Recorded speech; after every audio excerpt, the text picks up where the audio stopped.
ಸ್ನೇಹಿತರೆ ನಮಸ್ಕಾರ. ಸ್ನೇಹಿತರೆ, ನಮ್ಮ ಹಿಂದೂ ಧರ್ಮದ ಬಗ್ಗೆ ಸಾಕಷ್ಟು ಜನರು ಟೀಕೆ ಮಾಡುವವರು ಇದ್ದಾರೆ. ಹಾಗೆಯೇ ನನ್ನ ಪ್ರಕಾರ ಹಿಂದೂ ಧರ್ಮವೇ ಶ್ರೇಷ್ಠ ಧರ್ಮ. ಯಾಕೆಂದರೆ ಹಿಂದೂ ಧರ್ಮದಲ್ಲಿ ನಾವು ಬದುಕಬೇಕು, ಜೊತೆಗೆ ಇನ್ನೊಬ್ಬರು ಬದುಕಬೇಕು. ಮತ್ತು ನಮ್ಮ ಹಿಂದೂ ಧರ್ಮದಲ್ಲಿ ಸತ್ಯ, ಧರ್ಮ, ಅಹಿಂಸಾ, ದಾನ ಧರ್ಮಗಳನ್ನು ಫಾಲೋ ಮಾಡುವಂಥ ಏಕೈಕ ಧರ್ಮ ಅಂದರೆ ಅದು ಹಿಂದೂ ಧರ್ಮ. ಬೇರೆ ಇನ್ನಿತರೆ ಧರ್ಮಗಳ ಬಗ್ಗೆ ನಾನು ಟೀಕಿಸೋದಿಲ್ಲ, ಗೌರವಿಸ್ತೇನೆ. ಆದರೆ ಕೆಲವಷ್ಟು ಗ್ರಂಥಗಳಲ್ಲಿ ನಾನು ಕೇಳಿದ ಹಾಗೆ ಕೆಲವಷ್ಟು ಗ್ರಂಥಗಳಲ್ಲಿದೆ, ಇನ್ನಿತರೆ ಧರ್ಮಗಳಲ್ಲಿ ಈ ಪ್ರಾಣಿ ಪಕ್ಷಿಗಳನ್ನು ಅಂದರೆ ಅದರಲ್ಲಿ ಕೆಲವಷ್ಟು ಪ್ರಾಣಿಗಳನ್ನು ಪಕ್ಷಿಗಳನ್ನು ಮನುಷ್ಯನ ಆಹಾರಕ್ಕಾಗಿಯೇ ಭಗವಂತ ಸೃಷ್ಟಿಸಿದ್ದಾನೆ ಅಂತ ವಾದಿಸುವಂಥ ಸಾಕಷ್ಟು ಧರ್ಮಗಳು ಇದೆ. ಅವೆಲ್ಲವೂ ಧರ್ಮವೇ ಅಲ್ಲ. ಅದು ಧರ್ಮ ಅನ್ಸ್ಕೊಳ್ಳೋದು ಯಾವಾಗ ಅಂದರೆ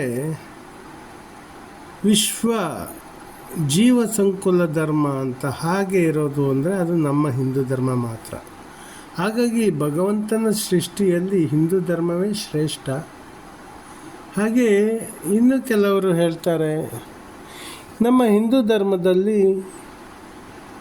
ವಿಗ್ರಹ ಆರಾಧನೆ ಬಗ್ಗೆ ಸಾಕಷ್ಟು ಜನರ ಅಭಿಪ್ರಾಯ ನಮ್ಮ ಹಿಂದೂಗಳಲ್ಲೇ ಇದ್ದಾರೆ, ಅದರ ವಿರೋಧಿಗಳು. ಅಂತಹ ವಿರೋಧಿಗಳಿಗೆ ನಾನು ಕೇಳೋದು ಒಂದು ಪ್ರಶ್ನೆ ಏನಂದರೆ, ಎಲ್ಲೆಲ್ಲೋ ಕೂತ್ಕೊಂಡು ವಿಡಿಯೋದಲ್ಲಿ ಮಾಡಿ ಹಾಕೋದು, ಅಪ್ಲೋಡ್ ಮಾಡೋದು, ಅಥವಾ ಟಿ ವಿಯಲ್ಲಿ ಕೂತ್ಕೊಂಡು ಏನೋ ಒಂದು ಹೇಳೋದು, ಇದು ಮಾಡೋದಕ್ಕಿಂತ ಹೆಚ್ಚಾಗಿ ಮೊದಲು ತಾಕತ್ತಿದ್ದರೆ ನನ್ನ ಹತ್ರ ಆ ವಿಗ್ರಹದ ಬಗ್ಗೆ ವಾದ ಮಾಡಬೇಕು, ನನ್ನದನ್ನ ಮೀಟಾಗಿ ವಾದ ಮಾಡಬೇಕು, ವಾದದಲ್ಲಿ ಗೆಲ್ಲಬೇಕು, ಅಷ್ಟೇ ನಾನು ಹೇಳೋದು. ಹಾಗೆ ವಿಗ್ರಹ ಅಥವಾ ದೇವಸ್ಥಾನದಲ್ಲಿ ಮಾತ್ರ ದೇವರು ಇದ್ದದ್ದಲ್ಲ, ಎಲ್ಲೆಲ್ಲೂ ದೇವರಿದ್ದಾನೆ ಅಂತ ಹೇಳುವಂಥವರು ಇದ್ದಾರೆ, ಅದು ಸತ್ಯನೇ. ಆದರೆ ನಾವು ಬಿಸಿಲು, ಈ ಭೂಮಿಯ ಎಲ್ಲ ಕಡೆ ಬಿಸಿಲು ಇದೆ ಅಂತ ಹೇಳಿಕೊಂಡು ನಾವು ಆ ಬಿಸಿಲನ್ನು ಉಪಯೋಗ ಮಾಡಿಕೊಂಡು ಡೈರೆಕ್ಟಾಗಿ ಬೆಂಕಿ ತಗೊಳ್ಬೇಕು ಅಥವಾ ವಿದ್ಯುತ್ ಪಡಿಬೇಕು ಅಂದರೆ ಅದು ಅಸಾಧ್ಯ. ಅದಕ್ಕೆ ಆದಂತಹ ಒಂದು ಪೀನ ಮಸೂರವನ್ನು ತಗೊಂಡು ಅದರ ಮೂಲಕ ಎಲ್ಲ ಕಿರಣಗಳನ್ನು ಒಂದೇ ಕಡೆಗೆ ಹಾಯಿಸಿದಾಗ ಅಲ್ಲಿ ಒಂದು ಶಕ್ತಿ, ವಿದ್ಯುತ್ ಆಗಿರ್ಬೋದು ಅಥವಾ ಬೆಂಕಿ ಆಗಿರ್ಬೋದು, ಅಲ್ಲಿ ಉತ್ಪತ್ತಿ ಆಗುತ್ತೆ. ಹಾಗೆಯೇ ಆ ಭಗವಂತನ ಅಲೆಯೂ ಸಹ ಹಾಗೆ. ಭಗವಂತ ಅನ್ನೋದೇ ಒಂದು ಅನುಭವ. ಆ ನಾವು ಭಗವಂತನನ್ನು ಎಲ್ಲೆಲ್ಲೂ ಇದ್ದಾನೆ ನಿಜ ಅಂತ ಹೇಳಿ ಎಲ್ಲೆಲ್ಲೂ ನಾವು ಪ್ರಾರ್ಥನೆ ಮಾಡಿದರೂ ಅದು ಒಳ್ಳೆಯದೇ ಆದರೂ ಸಹ ಇನ್ನು ಅದಕ್ಕೆ ಆದ ಒಂದು ಪವಿತ್ರ ಸ್ಥಳವನ್ನು ನಿರ್ಮಾಣ ಮಾಡಿ ಅದರಲ್ಲಿ ಆ ಭಗವಂತನನ್ನು ಆರಾಧನೆ ಮಾಡೋದ್ರಿಂದ ನಮ್ಮ ಮಾನವ ಸಂಕುಲಕ್ಕೆ ಒಂದು ಪಾಠ ಆಗಿರುತ್ತೆ. ಅಲ್ಲಿ ಪಾಠ ಪ್ರವಚನಗಳು, ಆಧ್ಯಾತ್ಮಿಕ ಚಿಂತನೆಗಳು, ಹಾಗೆ ಸತ್ಯ, ಧರ್ಮ, ಅಹಿಂಸಾ, ದಾನ ಧರ್ಮಗಳು ಇವುಗಳನ್ನೆಲ್ಲವನ್ನೂ ಒಂದು ತಿಳಿದುಕೊಳ್ಳುವಂತಹ ಒಂದು ಕೇಂದ್ರ ಆಗುತ್ತೆ ದೇವಸ್ಥಾನ. ಅಲ್ಲಿ ಎಲ್ಲವೂ ಸಾಂಸ್ಕೃತಿಕ ಕಾರ್ಯಕ್ರಮಗಳು ನಡೆಯುತ್ತೆ. ಅಲ್ಲಿ ಏನಾಗುತ್ತೆ ಅಂದರೆ, ಈಗ ಹೇಗೆ ನಾವು ಸೂರ್ಯನ ಶಾಖವನ್ನು, ಸೂರ್ಯನ ಕಿರಣವನ್ನು ಒಂದು ಪೀನ ಮಸೂರದ ಮೂಲಕ ಹಾಯಿಸಿದಾಗ ಏನಲ್ಲಿ ಒಂದು ಶಕ್ತಿ ಉತ್ಪತ್ತಿ ಆಗುತ್ತೋ, ಬೆಂಕಿ ಉತ್ಪತ್ತಿ ಆಗುತ್ತೋ, ಹಾಗೆಯೇ ಆ ಭಗವಂತನನ್ನು ನಾವು ಒಂದು ಕೇಂದ್ರದಲ್ಲಿ ಆ ಭಗವಂತನನ್ನು ಕಾಣುವ ಪ್ರಯತ್ನವೇ ದೇವಾಲಯ. ಅಲ್ಲಿ ಪಾಸಿಟಿವ್ ಎನರ್ಜಿ ಹೆಚ್ಚಾಗಿ ಇರುತ್ತೆ ಅನ್ನೋದು ಸತ್ಯವೇ. ನಾವು ಮನೆಯಲ್ಲೂ ಪೂಜೆ ಮಾಡ್ತೀವಿ, ಹೊರಗಡೆ ಎಲ್ಲೋ ಕೂತ್ಕೊಂಡು ಧ್ಯಾನ ಮಾಡ್ತೀವಿ, ಪೂಜೆ ಮಾಡ್ತೀವಿ, ಅದು ಓಕೆ. ಅದರಲ್ಲಿಯೂ ಆ ಭಗವಂತನನ್ನು ನಾವು ನೋಡ್ಬೋದು, ಸಾಕ್ಷಾತ್ಕಾರ ಮಾಡಿಕೊಳ್ಬೋದು. ಆದರೆ ದೇವಾಲಯಗಳಲ್ಲೇ ಯಾಕೆ ನಾವು ಎಲ್ಲರೂ ಸೇರಿ ಪೂಜೆ ಮಾಡ್ತೇವೆ ಅಂದರೆ, ಅಲ್ಲಿ ಒಂದು ಪಾಸಿಟಿವ್ ಎನರ್ಜಿ ಕ್ರಿಯೇಟ್ ಆಗುತ್ತೆ.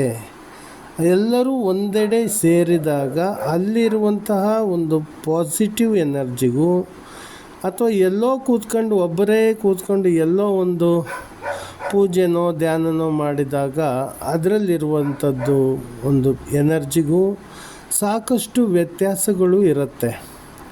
ಹಾಗೆಯೇ ಮತ್ತೊಂದು ವಿಧಾನದಲ್ಲಿ ಹೇಳಬೇಕು ಅಂದರೆ, ನಮ್ಮ ಈ ಪ್ರಪಂಚದಲ್ಲಿ ಎಲ್ಲೆಲ್ಲೂ ನೀರು ಇದೆ, ಅದನ್ನು ನಾವು H2O ಅಂತ ಸೈನ್ಸಲ್ಲಿ ಹೇಳ್ತೇವೆ. H2O, ಈ H2 ಎಲ್ಲೆಲ್ಲಿಯೂ ಇದೆ ಅಂತ ಹೇಳಿಬಿಟ್ಟು ನಾವು ಈ ಪ್ರಕೃತಿಯಲ್ಲಿ ಫಸ್ಟ್ ಒಂದು ಕಡೆಗೆ ಹೆಚ್ಚನ್ನು ಎಳ್ಕೊಂಡು ಮತ್ತೊಂದು ಕಡೆಗೆ ಎಳ್ಕೊಳ್ಳಿಕ್ಕೆ ಹೋದರೆ ಅದು ನಮ್ಮ ಶರೀರಕ್ಕೆ ನೀರಾಗಿ ಸಿಗತ್ತೋ?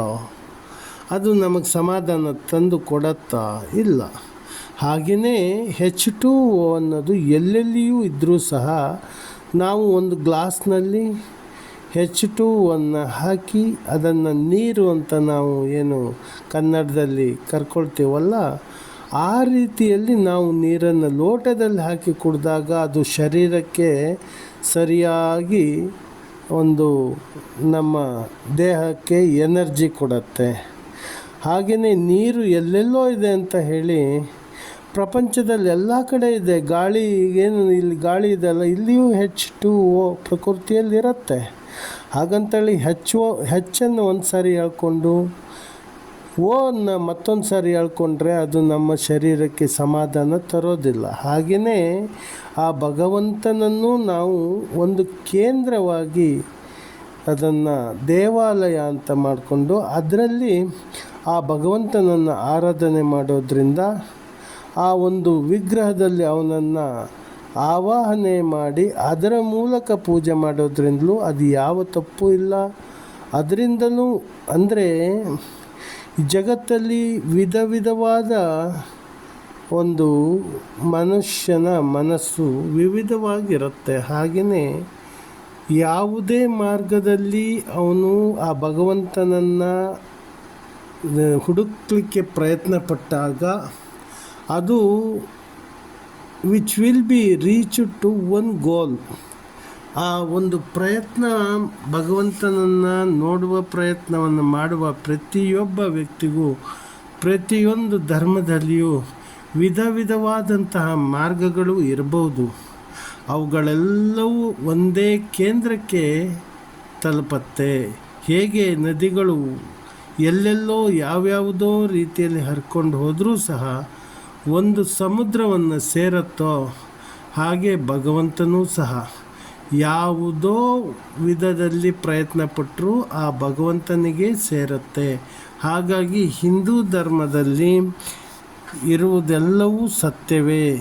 ಇಲ್ಲಿ ವಿಗ್ರಹಾರಾಧನೆಯು ಇದನ್ನು ಟೀಕಿಸುವಂತಹ ವ್ಯಕ್ತಿಗಳಿಗೆ ತಾಕತ್ತಿದ್ರೆ, ವಿಗ್ರಹಗಳಲ್ಲಿಯೂ ಒಂದು ಶಕ್ತಿ ಇದೆ. ಅಂದರೆ ವಿಗ್ರಹವೇ ಶಕ್ತಿ ಅಲ್ಲ, ವಿಗ್ರಹದಲ್ಲಿ ನಾವು ಆ ಭಗವಂತನನ್ನು ಕಾಣುವಂಥದ್ದಿದೆಲ್ಲ, ಅದ್ರ ಮೂಲಕವೂ ನಮಗೆ ಆ ಭಗವಂತನ ಸಾಕ್ಷಾತ್ಕಾರ ಮಾಡ್ಕೊಳ್ಬೋದು. ಅಲ್ಲಿಯೂ ಭಗವಂತ ಇದ್ದಾನೆ ಅನ್ನೋದನ್ನು ತೋರಿಸ್ಕೊಡುವಂತಹ ಒಂದು ಪ್ರಯತ್ನ ನಮ್ಮದಾಗಿರುತ್ತೆ. ಯಾರು ವಿಗ್ರಹ ಆರಾಧನೆಯನ್ನು ಟೀಕಿಸಿದ್ದಾರೋ ಇಲ್ಲಿಯವರೆಗೂ, ತಾಕತ್ತಿದ್ದರೆ ಅವರುಗಳು ನನ್ನಲ್ಲಿ ಚಾಲೆಂಜ್ ಮಾಡಿ ಬರಬಹುದು. ಅವರಿಗೆ ಸರಿಯಾದ ಆ ಭಗವಂತನ ಅನುಭವವನ್ನು ಮಾಡಿಕೊಡುವುದೇ ಈ ನನ್ನ ಉದ್ದೇಶ. ಹಾಗೆ ಹಿಂದೂ ಧರ್ಮವೇ ಸತ್ಯ, ಇದನ್ನು ಬಿಟ್ಟು ಇನ್ನಿತರೆ ಯಾವ ಧರ್ಮದಲ್ಲಿಯೂ ಅಹಿಂಸಾ, ಸತ್ಯ ಧರ್ಮ, ಅಹಿಂಸಾವನ್ನು ದಾನ ಧರ್ಮವನ್ನು ನೋಡೋದಕ್ಕೆ ಸಿಗೋದಿಲ್ಲ. ಈಗ ಕೆಲವು ಧರ್ಮದಲ್ಲಿದೆ, ಮಾಂಸಾಹಾರವನ್ನು ದಾನ ಮಾಡ್ತಾರೆ. ಅದು ದಾನ ಆಗುತ್ತಾ? ಇಲ್ಲ. ನಾವು ತಿನ್ನುವ ಪ್ರತಿಯೊಂದು ತುತ್ತನ್ನು ನಾವು ತಿನ್ನುವ ಮೊದಲು ಯೋಚಿಸಬೇಕು, ಇದರಲ್ಲಿ ನನ್ನ ಶ್ರಮದ ಬೆವರಿನ ಹನಿಯಿಂದ ಬಂದಂತಹ ತುತ್ತೋ, ಅಥವಾ ಈ ಆಹಾರದಲ್ಲಿ, ಈ ತುತ್ತಿನಲ್ಲಿ ಬೇರೆ ಜೀವಿಗಳ ಕಣ್ಣೀರಿನ ಹನಿಯಿಂದ ಬಂದಂತಹ ತುತ್ತೋ ಅಂತ ಹೇಳಿ ಅದನ್ನು ನಾವು ಯೋಚಿಸಬೇಕಾಗತ್ತೆ. ಯೋಚಿಸಿ ಚಿಂತನೆ ಮಾಡಿ ತಿನ್ನಬೇಕಾಗತ್ತೆ. ಯಾಕೆಂದರೆ ಯಾವುದೋ ಜೀವನಕ್ಕೊಂದು ಯಾರಿಗೋ ದಾನ ಮಾಡಿಬಿಟ್ರೆ ಇದು ದಾನ ಆಗೋದಿಲ್ಲ, ಅದು ರಾಕ್ಷಸ ಕೃತ್ಯವಾಗಿರುತ್ತೆ. ಅಷ್ಟೇ ಅಲ್ಲದೆ ಮಾನವರು ಎಲ್ಲರೂ ಒಂದೇ. ಆ ಧರ್ಮದವನಿಗೆ, ತನ್ನ ಧರ್ಮದವನಿಗೆ ಮಾತ್ರ ದಾನ ಮಾಡಬೇಕು ಅನ್ನೋದು ಅದು ಒಂದು ಇದು ಅಂದರೆ ಏನು, ಒಳ್ಳೆಯ ಮನೋಸ್ಥಿತಿ ಅಲ್ಲ. ಅದು ಧರ್ಮ ಭೇದಗಳು ಅನಿಸ್ಕೊಳ್ಳುತ್ತೆ. ಹುಟ್ಟಿದಂಥ ಪ್ರತಿಯೊಬ್ಬ ಮಾನವನಿಗೂ ದಾನ ಮಾಡಬೇಕು. ಆ ದಾನ ಯಾವ ರೂಪದಲ್ಲಿರಬೇಕು ಅಂದರೆ ನನ್ನ ಶ್ರಮದಿಂದಲೇ ಬಂದಿರಬೇಕು.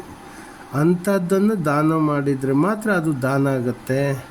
ಅದು ಬಿಟ್ಟು ಯಾರದ್ದೋ ತಲೆ ಒಡೆದು ಯಾರಿಗೋ ದಾನ ಮಾಡಿದರೆ ಅದರಿಂದ ಯಾವ ಪುಣ್ಯವೂ ಬರೋದಿಲ್ಲ, ಅದರಿಂದ ಬರೋದು ಪಾಪವೇ. ಅದರಿಂದ ಭಗವಂತ ನಮ್ಮಿಂದ ಬಹುದೂರ ಉಳಿತಾನೆ ಹೊರತು ನಮ್ಮ ಹತ್ತಿರ ಭಗವಂತನ ಒಂದು ಅಲೆಯೂ ಸುಳಿಯೋದಿಲ್ಲ. ಭಗವಂತ ನಮ್ಮ ಹತ್ತಿರ, ಆ ಭಗವಂತನ ಕೃಪೆ ಎಷ್ಟು ಹತ್ತಿರ ಆಗುತ್ತೆ ಅಂದರೆ, ನಾವು ಯಾವತ್ತು ಸತ್ಯ, ಧರ್ಮ, ಅಹಿಂಸಾ, ದಾನ, ಧರ್ಮಗಳನ್ನು ಮಾಡ್ತೀವೋ ಆಗ ಭಗವಂತ ನಾವು ಭಗವಂತನನ್ನು ಹುಡ್ಕೊಂಡು ಹೋಗೋದಕ್ಕಿಂತ ಆ ಭಗವಂತನೇ ನಮ್ಮನ್ನು ಹುಡ್ಕೊಂಡು ಬರುವಂಥದ್ದು ಸಾಧ್ಯತೆ ಇರುತ್ತೆ. ಇದೇ ಈ ಹಿಂದೂ ಧರ್ಮದ ಒಂದು ವೈಶಿಷ್ಟ್ಯ ಅಂತ ಹೇಳ್ಬೋದು.